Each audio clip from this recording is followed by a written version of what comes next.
مجموعه ديال انا راه كانت بدايه واحد الزميل عيطات عليه امو كتبكي دابا في الدار، ولادنا كيبكيو السوالي كيبكيو بالدموع، كينزلوا بالدموع. علاش؟ لاننا تيقناك السوالي، تيقناك وتيقنا المنظومه كامله ديال كره القدم، وحلبنا بالتتويج وواجهنا الزملاء في مجموعه ديال انا راه كنضم صوتي للزميل اللي قال لك امتى غادي تستقل.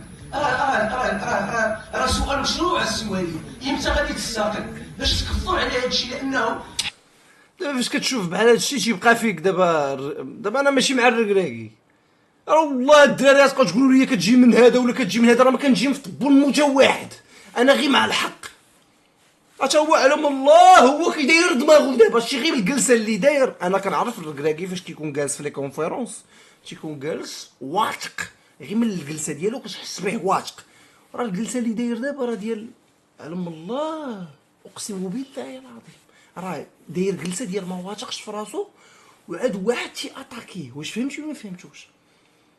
انا والله هاد الماتش بالضبط شي الا كان غير على هاد الماتش بالضبط، ونعاود نقولها لكم ديما، اقسم بالله ما نحاسبوه هو، يلا ونتحمل مسؤوليتي. راه قلت لكم فاش غتحاسبوه في حاجه واحده، في الاختيارات ديالو اللي جاب. اما في اللعب وصلنا لبارا 8 د المرات ولا 9، ماشي وصلتي عادي، وصلتي في لي فاس فاس وضاعوا.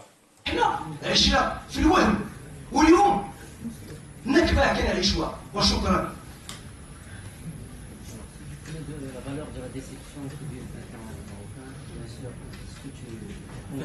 ما قادش يتنفس هو، ما قادش يتنفس اصاحبي، اقسم بالله العظيم ما قادش يتنفس.